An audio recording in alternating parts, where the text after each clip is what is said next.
When I was paying off my $35,000 in student loan debt and on my debt-free journey, it wasn't easy and I made a lot of mistakes along the way. So in this video, I'm sharing mistakes and things that I would have done differently on my debt-free journey.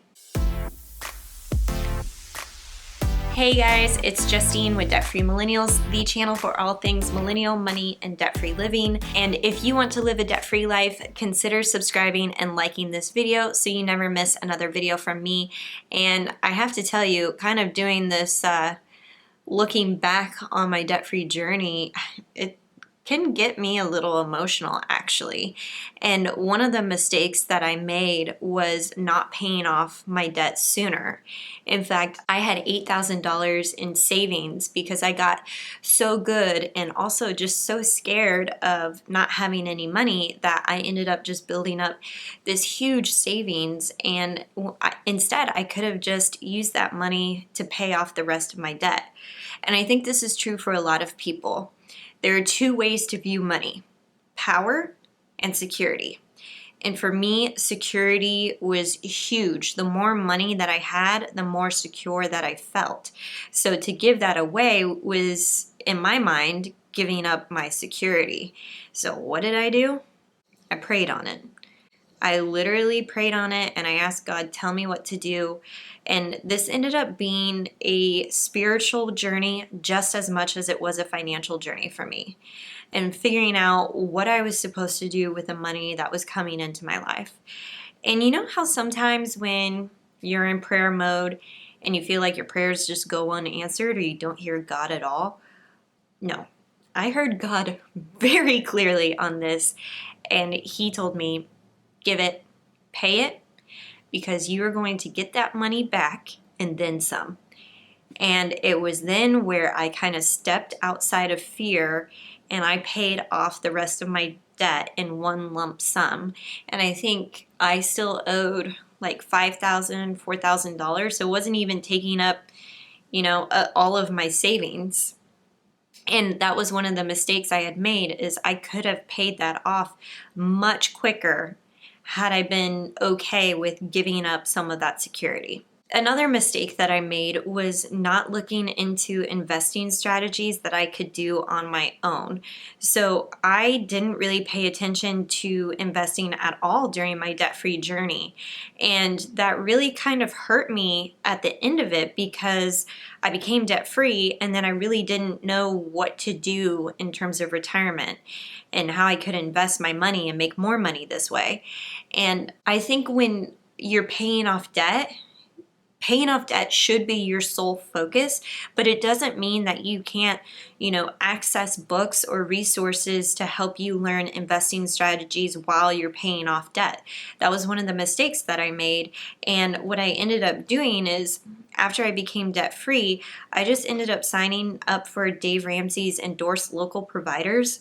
And while the financial advisor we were paired up with was really friendly and he was a nice guy, I ended up looking into it and we were paying like 5% in expense fees for our investment.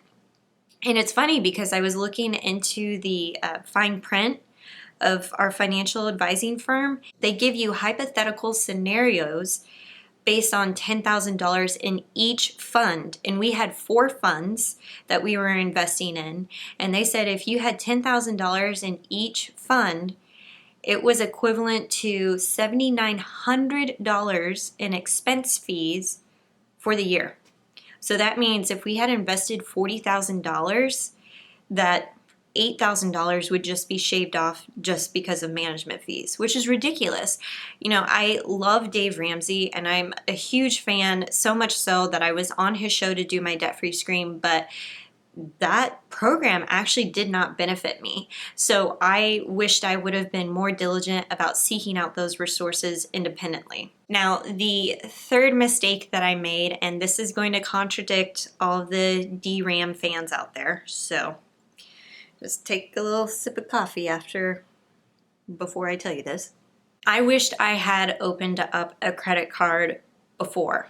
And the reason I say that is I had absolutely zero knowledge about credit cards in college and during my debt-free journey. I was just told that they were evil. I was deathly afraid of them. I thought that credit cards just turn everybody into big spenders and that you end up going into debt, which is not true at all. When I started dating my husband in 2011, we had long conversations about credit card usage, and he had actually opened up one with his local bank. And because he did so, he was building up his credit over the time. And that credit helped him apply for a better credit card that gave him perks. I've talked about this before. We've used credit card points to pay for our honeymoon in full to go to Cancun. We've used the points for cash back purposes.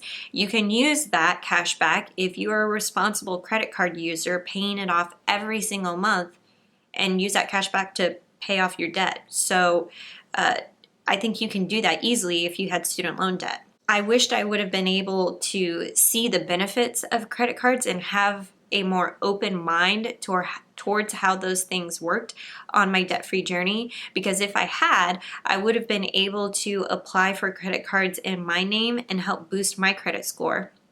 And the reason why we are boosting our credit score is because my husband and I have intentions to apply for a mortgage to pay to buy a house in Southern California, which is very hard to do when you want to do a cash only, if you want to buy a house cash only. It's very hard to do in San Diego, especially as first-time home buyers. So we know that we're going to apply for a mortgage. Therefore, we know our credit score actually means something to us. And I love that we get all of these perks and pluses from using the credit card because we're huge travelers. We use the points for frequent airline miles. And that was a mistake that I made in my debt-free journey.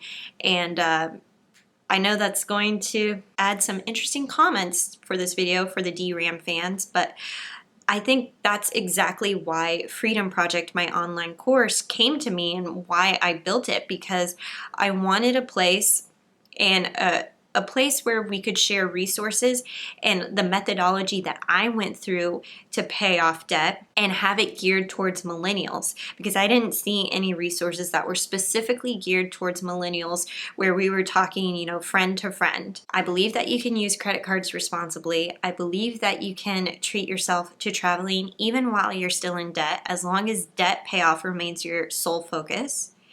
And I believe that millennials can come together in this way. That's why I built the Freedom Project, my online course. You guys are welcome to check that out.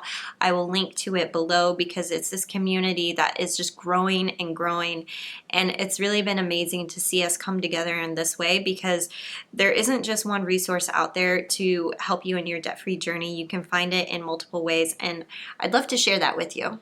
Those are the mistakes that I made in my debt-free journey. I'm sure if you are on your debt-free journey, or if you're debt-free, let me know in the comments what exactly you've done that maybe was a mistake or something you would have done differently. I think the more we share, the more we can help each other out.